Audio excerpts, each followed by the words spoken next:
Good morning, Jane. How are you this morning, Bethia? Very well, and still a little amused at our excursion last night. It was quite exciting to see everyone's reaction. Have you spoken to Mr. Bradbury yet? I left a note in his room telling him I had news and to come knock on my door when he returned. What did he say? He was both surprised and relieved at the same time. He said he would continue with collecting signatures today so that no one's suspicions would be aroused. I believe he is ready for anything and most grateful. That is excellent news. Do you have word on how Rebecca Preston is faring this morning? Not much improved, I'm afraid. I know she has some cakes that need to be baked and delivered today. What would you think about visiting her and taking on that task? I think that would be splendid. But how did you know about the cakes? Actually, Corwin informed me that he would need cakes as usual. I'm sure he did it in his inimitable way. Well then, let's go. Rebecca keeps her sifted flour and baking tins in the cabinet over there. I hope these cakes meet Judge Corwin's standards. Yes, Mrs. Corwin doesn't have Rebecca's way with the oven. I'll get started while you look in on Rebecca. I hope you find her better this day.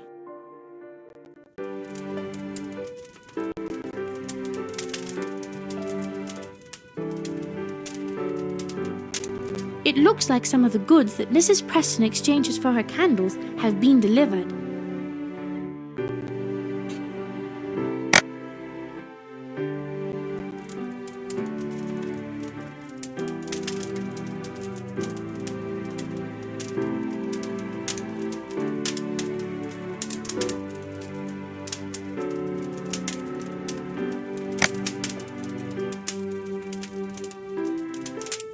That's not right. This looks like the flour. This looks like the cake tin. This looks like the flour.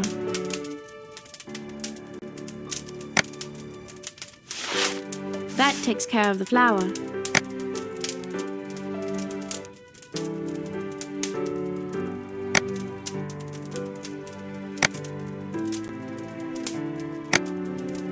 That's not right. Ah, the sugar. That's not right.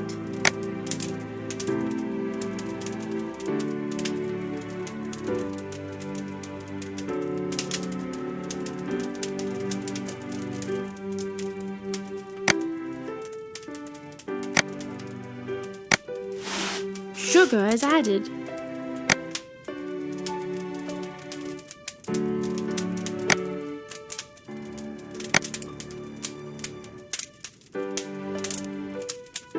Salted. This looks like the cake tin.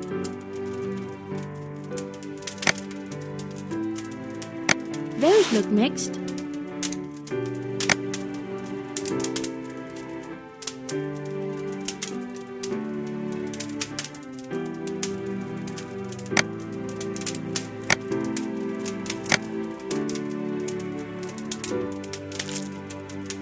That takes care of the butter.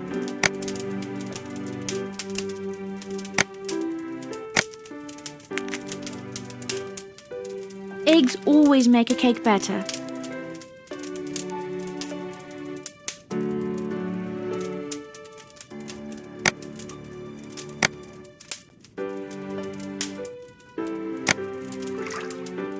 This is a nice recipe.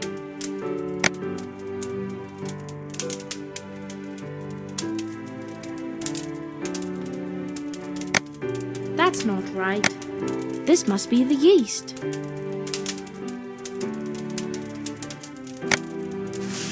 Perfect.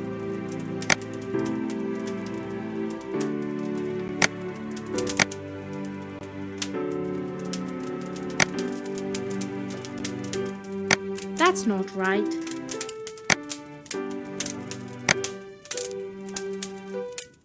That's not right.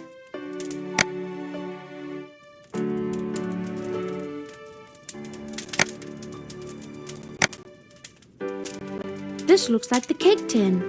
This looks like the cake tin. This is the mixing bowl. This is the mixing bowl.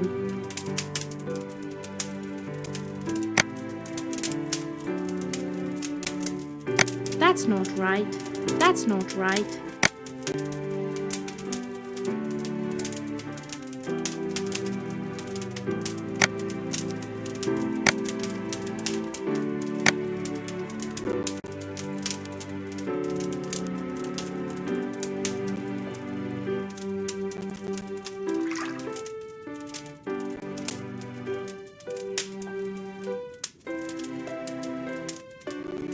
That should do it.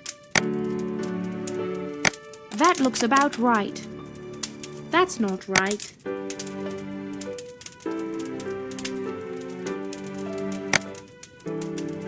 This is the mixing bowl. Now to mix it all together. Very nice. Everything is mixed. Perfect.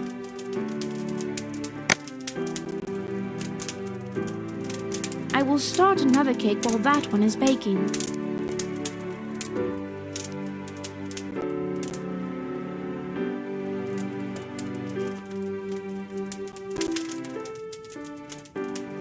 All done. These came out great. I can see why people love Rebecca's cakes, and they smell wonderful. You're already done? You are so quick in the kitchen. Today it was truly a labor of love. Rebecca has an excellent cake recipe. I think you may have even outdone Rebecca today.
As I have a particular interest in taking the cakes that go to Mr. Corwin, I would like to do that as soon as possible.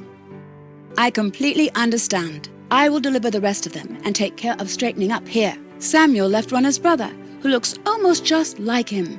He would be your best choice to take. His name is Trotter. I hope when your brother gets married, he lets his wife name the children.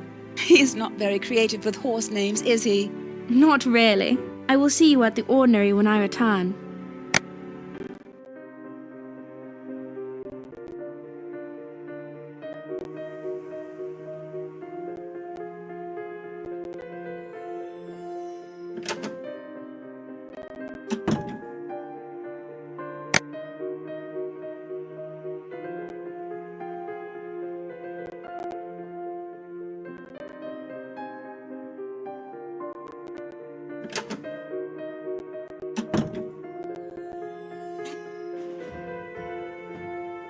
Time to get you harnessed. There, now to fasten the buckles.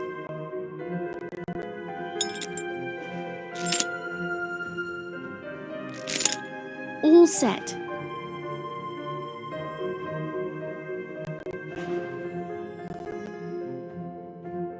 Let's see if we can find our way to Judge Corwin's today.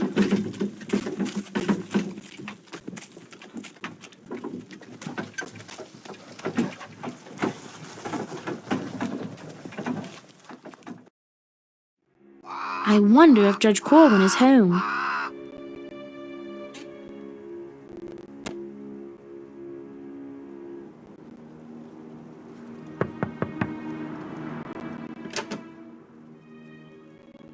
I remember you. You're the girl who delivered the candles for Rebecca Preston.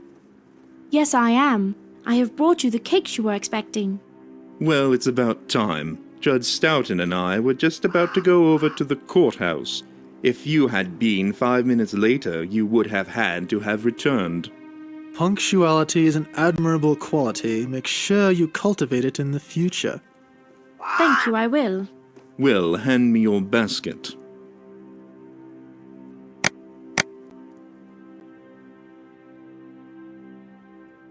These appear satisfactory. Make sure you have delivered my admonition concerning the candles, and I will expect the same delivered next week. Now be about your errands. Judge Corwin and I are busy men and have no time to waste. Thank you again.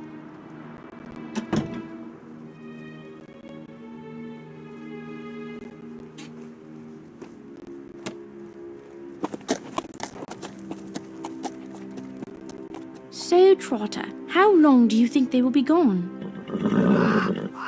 My thoughts exactly. I would dearly like the opportunity to look around Judge Corwin's study for Mr. Bradbury's land grant. It is a chance I think I will take.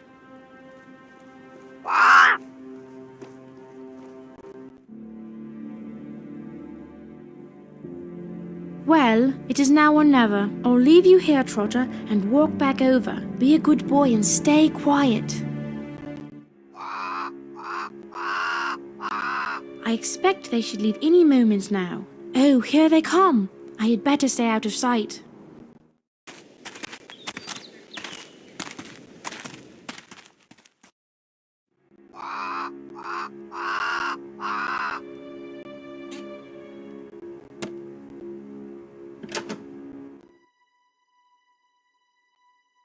Now, where would he have put that land grant?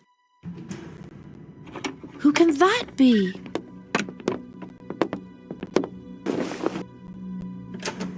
I told you these documents we would need in court today were here.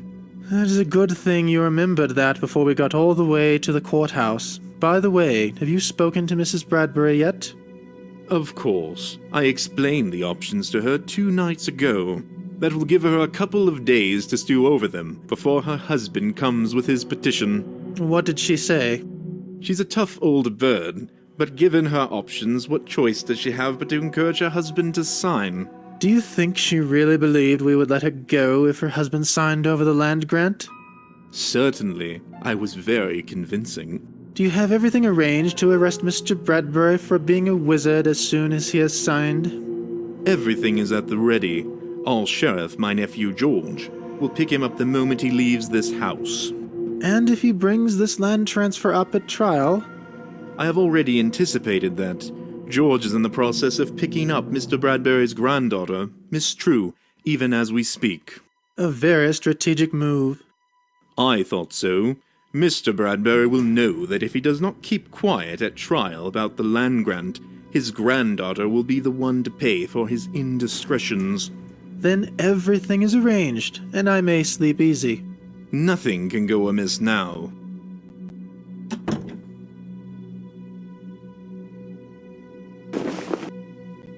I can't believe what I just heard.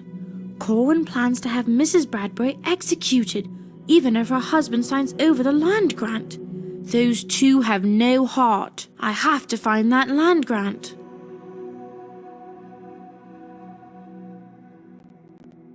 This could be it. This is it. Judge Corwin will never forge a name to this document now.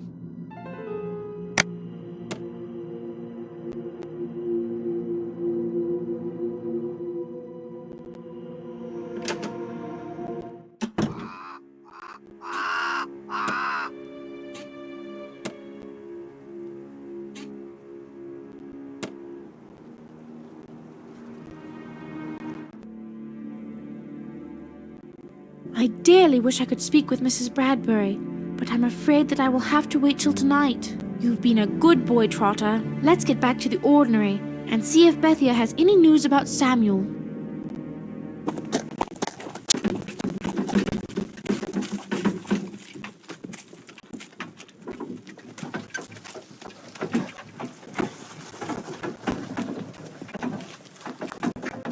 You're as fine a horse as your brother, Trotter. It's time for you to go back in your stall. You deserve some grain after that outing.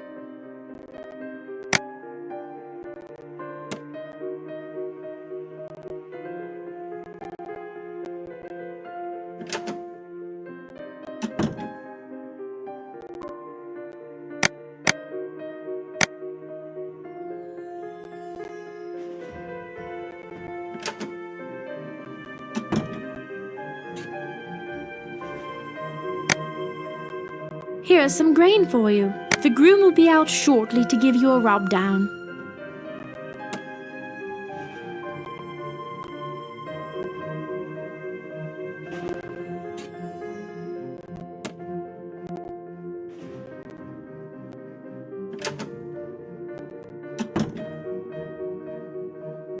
Jane, did you have any trouble with Judge Corwin? Nothing to speak of. He was there with Judge Stoughton, and they were as cordial as ever. That unpleasant? How did you guess? Not much guesswork in their case. Have you heard anything from Samuel yet? Nothing yet, but I am sure he will be back this evening. We only have a small window of time when the groom has gone to the ship's tavern. If Samuel is not back soon, I will leave in the cart and hope for the best. If it comes to that, I will wait here and let him know what has happened.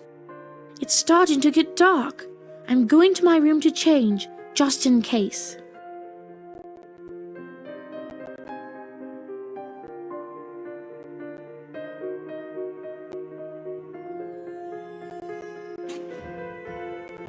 I wish I could send a letter to my mamma and let her know what is happening, but I daren't reduce this to writing. Now to get ready, just in case.